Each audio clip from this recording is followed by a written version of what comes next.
Bueno, pues sí, es viernes, vamos a charlar un poco de literatura, qué mejor para desengrasarnos, o más bien para engrasarnos después de esta agria semana.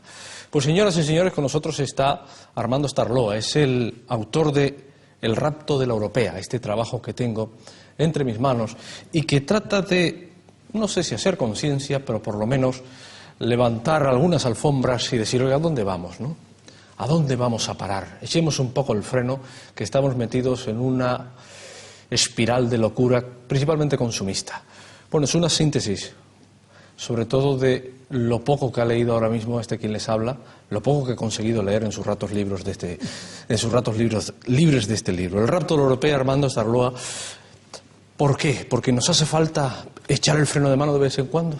Y el rapto de la europea es el final de una trilogía de novelas. Sí, bajo el volcán nevado. Bajo el volcán nevado, La hija del amo y El rapto de la europea. Son novelas, sobre todo novelas, basadas en hechos reales y después noveladas. Pero yo entiendo que los lectores también, además de leer, piensan. Por lo cual, como piensan, pues no queda nada mal dejar al final un pozo de reflexión.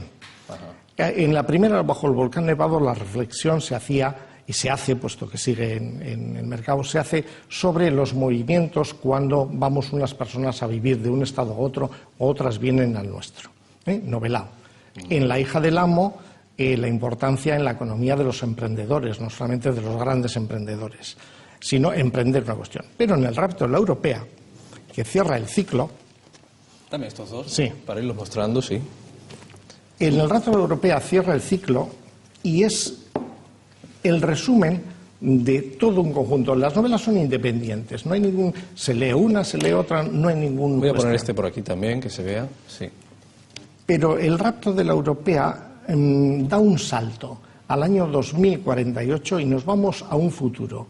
Y vamos a ver qué sucede cuando ya la globalización ha concluido, tampoco ya ha terminado el petróleo, y vivimos en un mundo donde ya no hay fronteras, no hay estados, no hay nada. Ya vivimos, cada cual va a lo suyo y punto.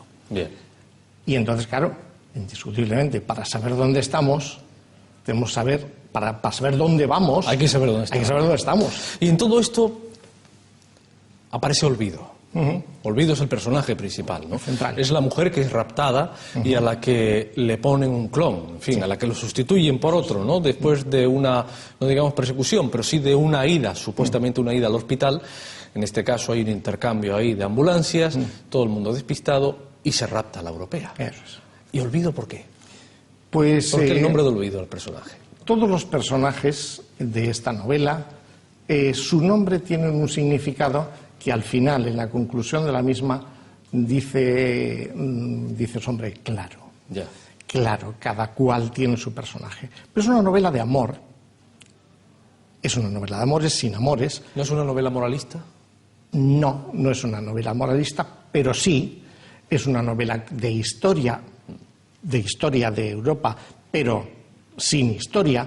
Es una novela de ética sin la ética. Es decir, no es un rollo. Es sencillamente una serie de cuestiones que al lector, cuando termina de leer, le hace pensar.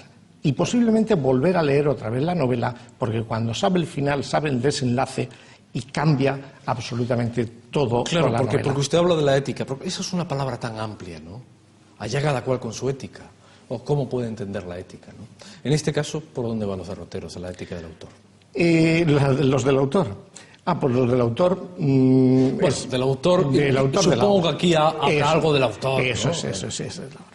Hombre, yo pienso que nuestra cultura occidental, tiene una serie de valores que últimamente nos estamos olvidando de ellos.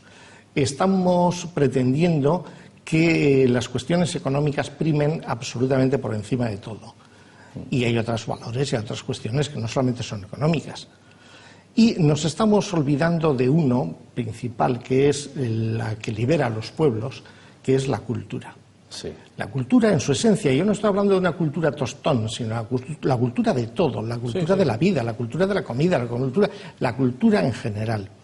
Estamos entrando en las nuevas tecnologías, la tecnología ha entrado, esta nueva revolución industrial no, electrónica que nos ha entrado, está en parte tocando los pilares esenciales de nuestra cultura, de nuestra esencia.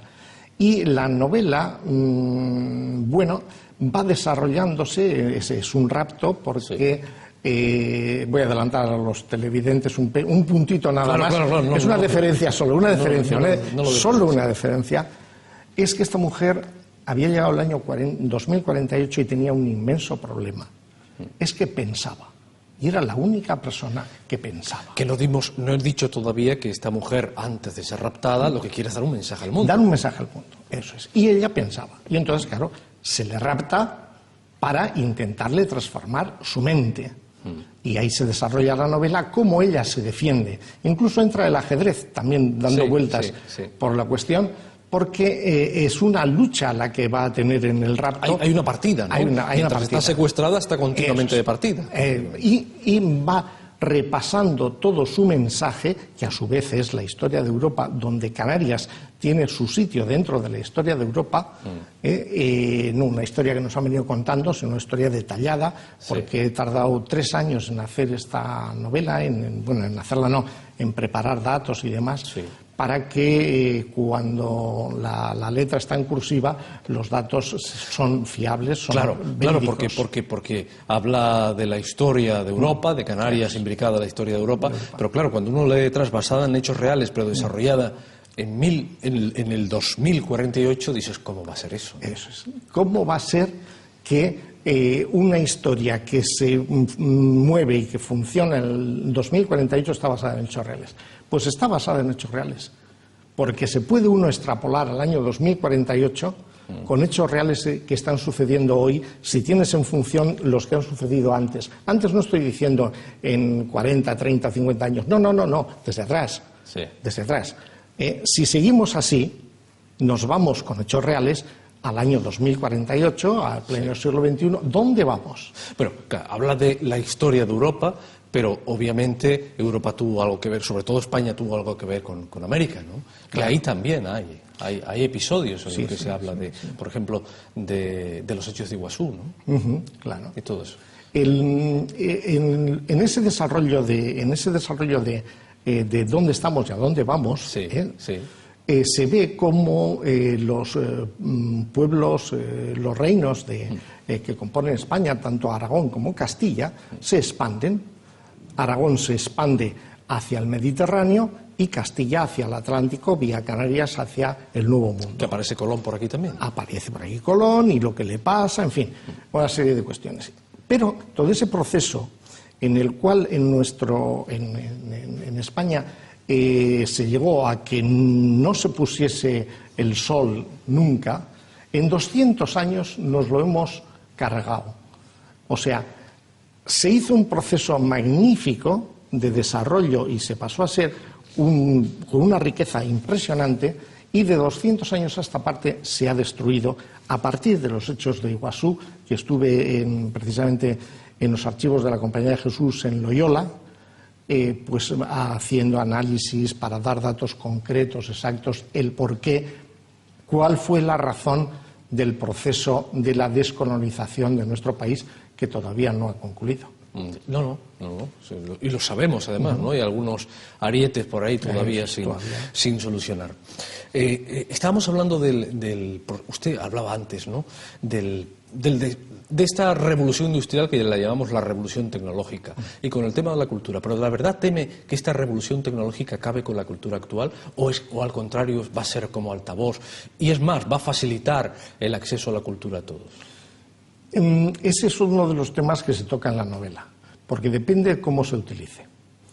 La revolución que estamos teniendo después de la incorporación del cuarto poder, de la prensa, la electrónica, la televisión y todos los medios, depende de cómo se haga esto. Claro. Yo suelo comentar, y no es clave jocosa, en que los periodistas ahora, cuando terminan la carrera, tienen que hacer un máster para ser periodistas en rojo o en azul, en función de si quieren trabajar en un sitio y en otro.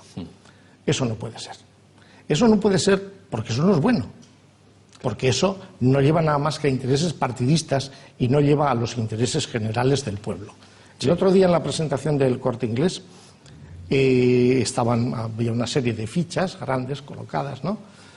Fichas de ajedrez grandes, detrás estaba el rey y la reina, y en la mesa donde estábamos los que estábamos presentando estaban dos peones, porque los peones también tenemos opinión, y es que el mundo es de los peones, porque somos la inmensa mayoría y también tenemos nuestra opinión y nuestra voz. Entonces, ¿qué pasa?